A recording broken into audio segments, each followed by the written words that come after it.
Hello everyone, welcome to my YouTube channel. So next topic is copyright society. So copyright society is nothing but, you know what is society, right? You might have seen there is a teachers society, or there is a colony, there is a society. All these things you might have heard about, maybe in terms of any buildings also you will see that society. Society is usually means that a group of people, a particular set of a group of people, they will decide to do on something. They will decide, for example, they will take a land there and they will construct a home and they will live as a society there, understanding.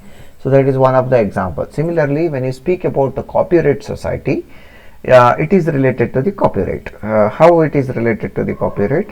When you are an author or maybe the owner of copyrights, okay, usually you will lose, you will be busy in such a way that you will lose of track. Okay, you can't track your the different users of your copyrights, who is infringing it, and whether you are getting the royalties for all your copyrights or not. You can't track it sometimes, because you might be very busy, or you might be very famous person, or maybe when it is example, like maybe the famous song albums owners, or maybe the famous musicians like A.R. Rahman and all, they will not be going and tracking their how much royalties they got, what is if anybody is infringing their work or not. They won't be able to do it.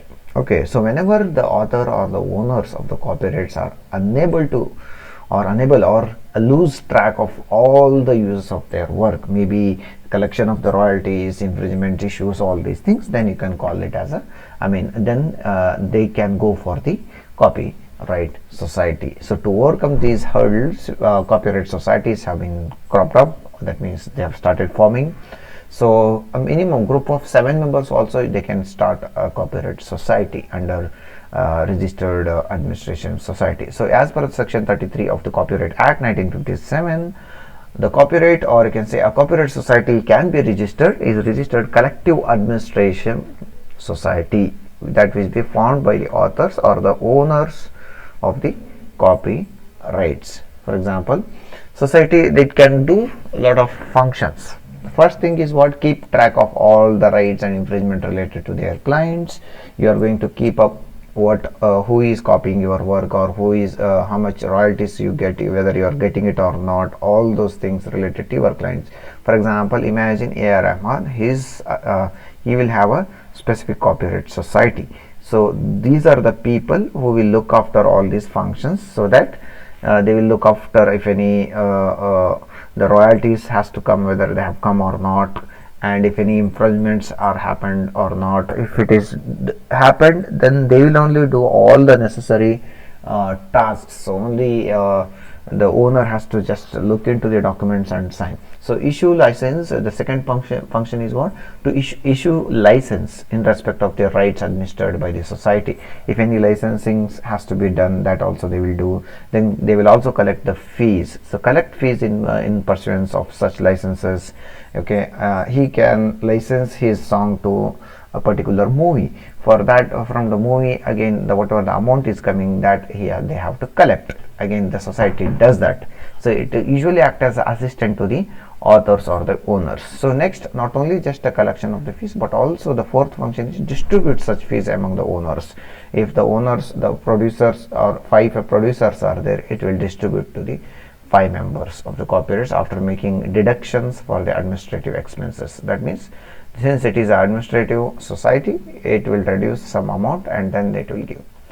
Next, a copyright society can be formed by a group of 7 or more copyright holders. The term, so you need 7 members or more to form a copyright society. Now the term of registration of the copyright is for 5 years. Only for 5 years. Once you register copyright society, it will be there for 5 years. Again, you have to re-register it.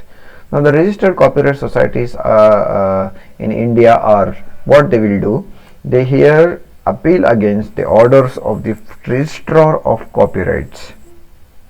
They will hear if any orders are there, okay, and the client, it is going against their client, they will hear those appeals, what went wrong, all those things they will hear, and then they hear applications for rectification of entries in the register of copyrights. If any rectifications has to be done, that the copyright society will look into the different ways how these whatever the orders has come from the registrar which is against the client, how to resolve it. So they resolve and settle upon the disputes on the assignments of the copyrights, and then they also grant compulsory licenses to publish or republish the work in certain circumstances. They can again, they will also go for the compulsory license to produce and publish. Initially it was just publish or republish the work in certain circumstances, okay. Whereas they can go for produce and as well as publish a translation of the literary or a dramatic work in many languages or in any other languages after 7 years of the first publication of the work. These all are the different features or the functions of the copyright society. And they also hear and decide disputes as whether a work has been published or about the date of the publication or the term of the copyright of the work in another country. All these things are what they are actually not so easy to access. So the copyright society does that. Next, fixed rates of the royalties. When you make a movie, you are giving the dubbing rights to some other industry, or you are giving the audio rights to some TV channels or YouTube channels. So when you are giving them the rights, you will be you need to fix the royalties. So based on the market analysis, everything this copyright society will do, and they will fix the rates of the royalties in respect of the sound recordings under the cover version provision. Next, fix the resale share rights. Okay, what will be the resale? Well, now you already sold once, you bought it and now you are selling it. You bought it, a particular product or a particular copyright, now you want to resell it to someone else, so that is called as a resale. So fix the resale share right in original copies of paintings, sculptures or drawings, or maybe original manuscripts of literacy or dramatic or musical work. All these things can be you can resell it. So you will have the you will have to fix the resale share right, that is also can be handled by the copyright society. So these are the few functions and the features of the copyright society. The next topic we are having the Copyright Enforcement Advisory Council, that we will discuss in the next class.